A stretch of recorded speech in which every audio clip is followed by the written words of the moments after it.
कि बिस्तरों का वंश भी अब डर गया है। आज बौद्धिक मंच का ये कर रहा है विपिन। मैं बहुत सारी यहाँ पर महिलाओं और अत्यंत महत्वपूर्ण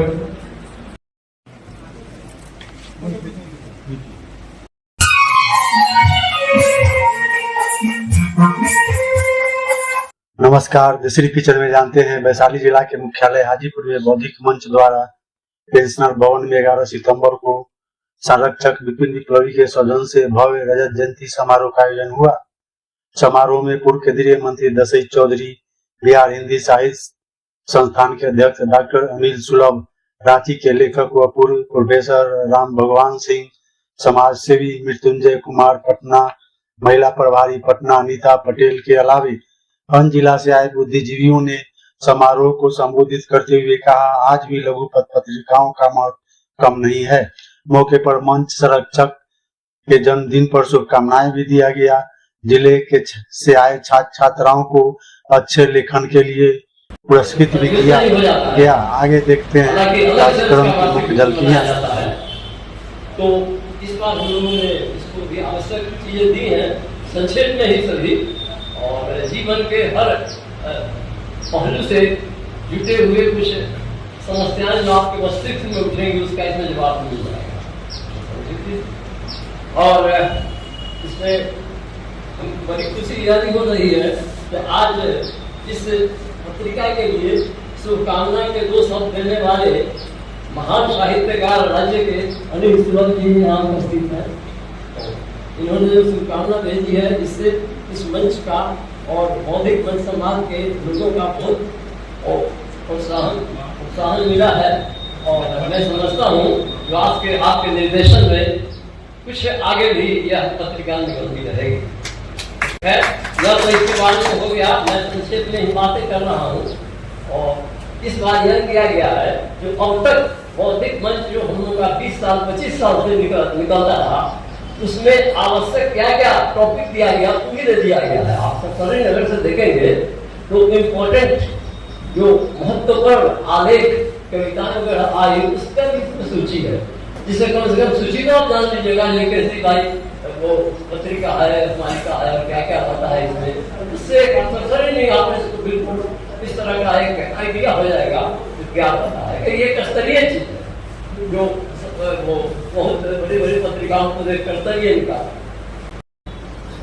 उनसे हमने कहा कि लगता है जवाहरलाल बाबू की जब तक विप्लवी जी जिंदा है हम लोगों का जान नहीं छोड़ेंगे किसी तरह से। भगवान करे इनको लंबी उम्र मिले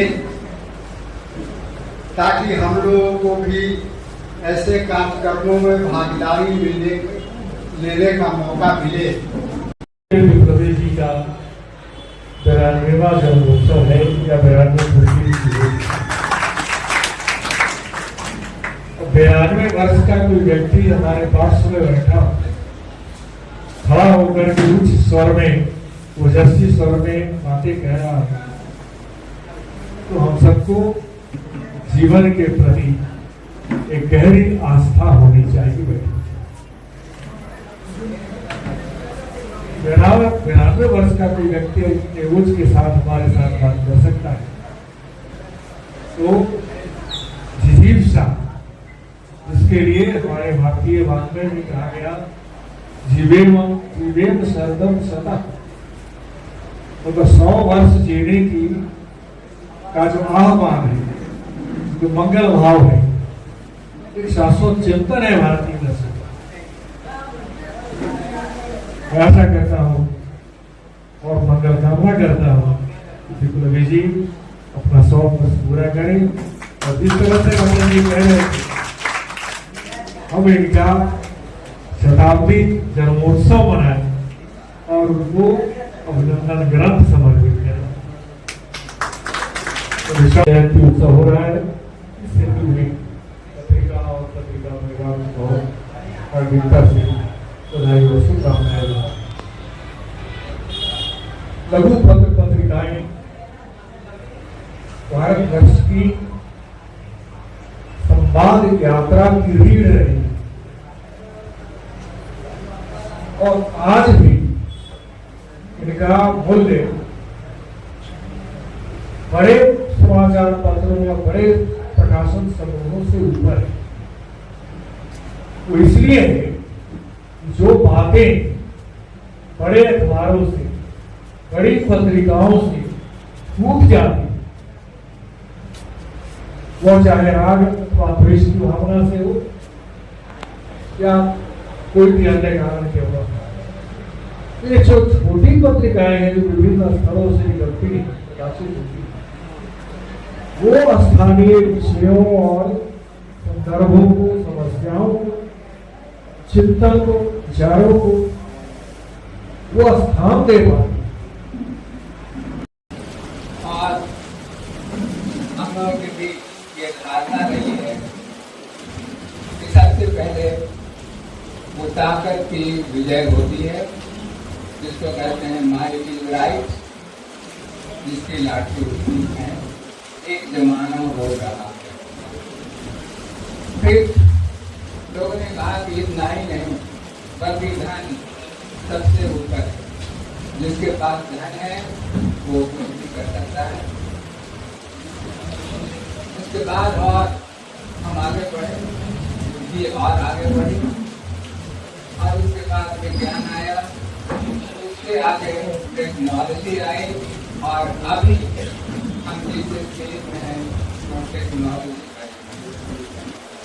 तो आप ये मेरी पूछी लिए कहती और आपकी सभी को कि आज तो शारीरिक बल या चाहे धन का बल काम नहीं आएगा। इंतजार करो। प्रथम पुरस्कार में 1000 नगद कॉपी कलम। आपको जानकर खुशी होगी कि इनके पिताजी भी बिहार राज्य से अभी शिक्षक दिवस के दिन सम्मानित हुए हैं।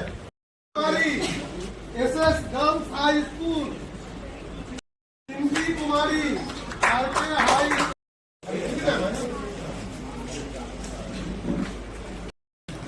Divyanshu Tagore kids high school,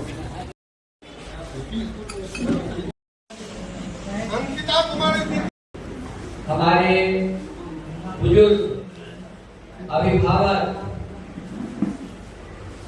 Viplavi जी के भागीरथी प्रयास से यह कार्यक्रम सफल हुआ।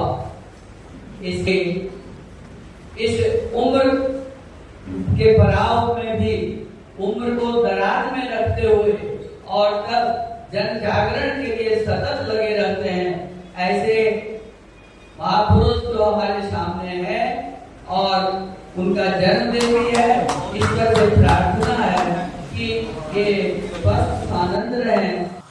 तो यह थी आज की जानकारी। फिर मिलते हैं एक नई जानकारी के साथ। धन्यवाद।